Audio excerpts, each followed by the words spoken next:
네, 안녕하세요. 오늘 15번째 강의 분말 결정의 엑스레이 회절 강도 두 번째 시간을 갖도록 하겠습니다. 자, 지난 시간에 여러분 잘 배우셨죠? 우리가 이제 엑스레이의 그 강도, 인텐시티가 어떤 그 인자에 의해서 만들어지는지 결정 구조와 관련돼 있다고 했고, 우리가 이제 결정 구조에 각각의 원자들은 우리가 스캐터링이 일어나는데 어떤 결정면이냐에 따라서는 그 디프렉션의 결과가 나타날 수도 있고 나타나지 않을 수도 있고 그런 이제 규칙이 생긴다고 그랬어요. 그렇죠? 그래서 오늘은 이제 좀 더 그 내용을 다시 한번 이제 확인하는 시간으로 갖도록 하겠습니다. 자, 먼저 이제 우리가 이제 사실은 우리가 회절 그 실험을 어떻게 하는 거죠? 우리가 원자의 위치로부터 엑스레이의 인텐시티를 이제 매저를 해서 그 결정 구조에 대한 정보를 이제 얻게 되는 거죠. 자, 우리가 이제 역으로 우리가 이제 결정으로부터 얻어진 그런 엑스레이 디프렉션 강도로부터 우리가 이제 원자의 위치를 이제 다시 추적을 하는 겁니다. 그렇게 해서 우리가 지금 실험하려고 하는 그 재료의 결정 구조에 대해서 정보를 다시 얻으려고 하는 거예요.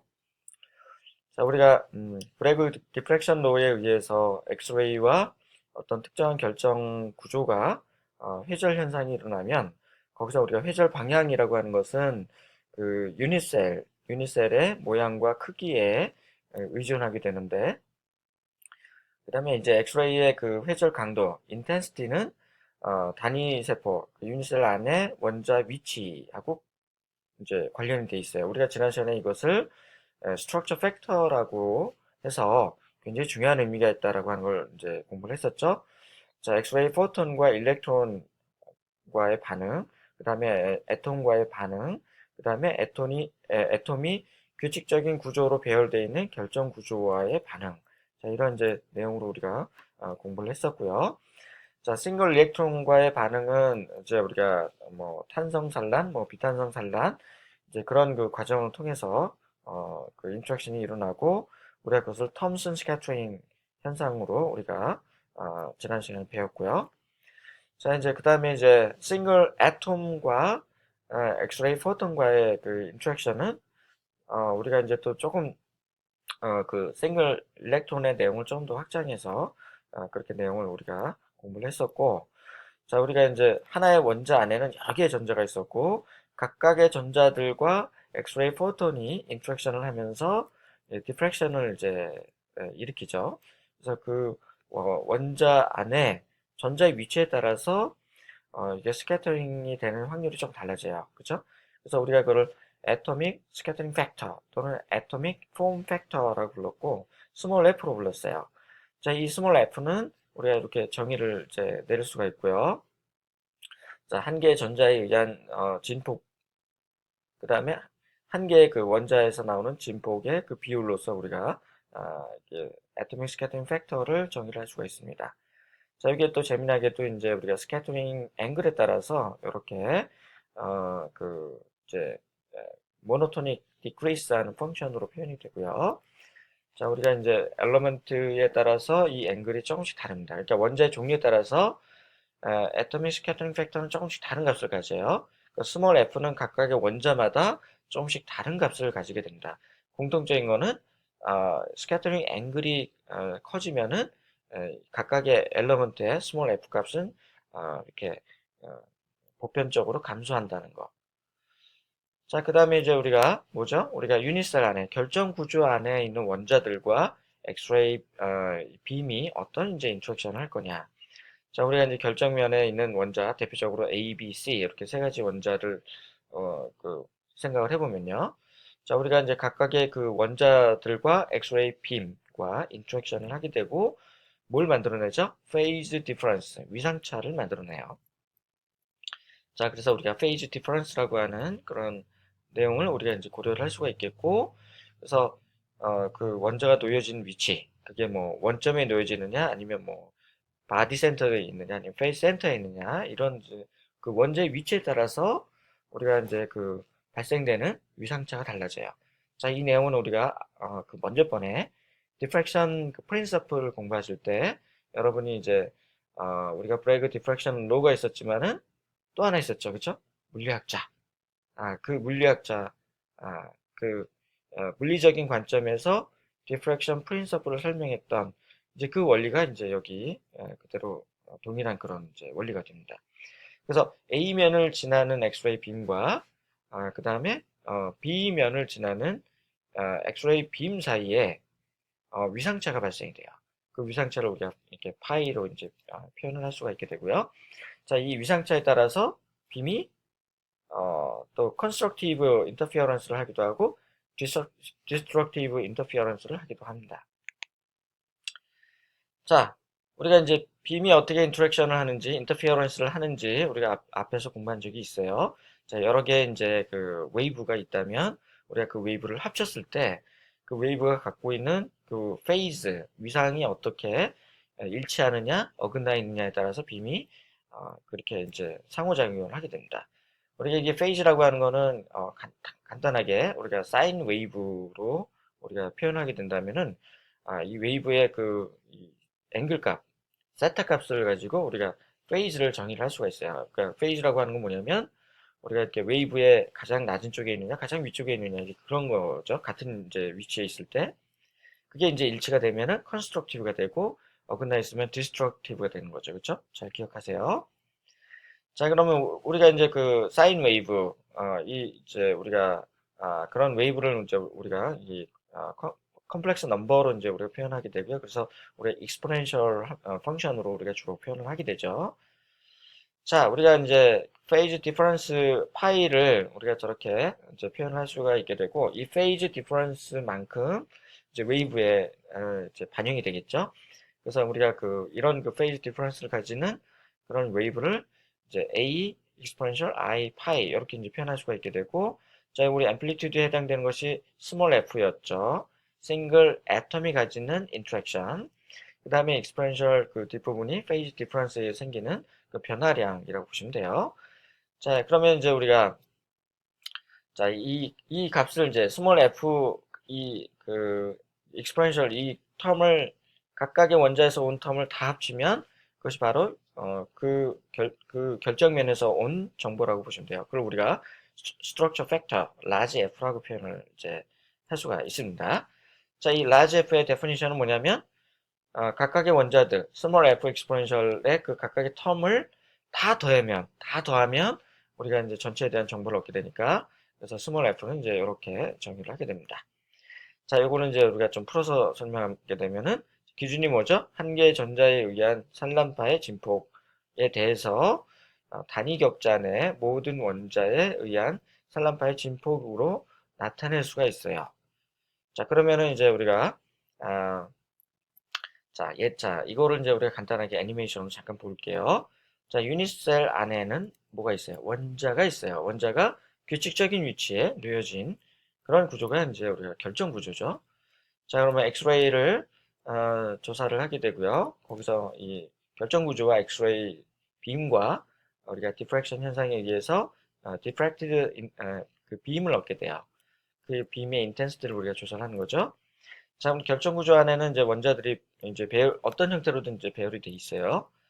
자, 그렇다면 이제 우리가 각각의 원자로부터 디프렉션이 실제로 일어난다고 그랬죠. 자, 이 각각의 원자들과 엑스레이 빔과의 인터랙션은 뭘로 우리가 알 수 있어요?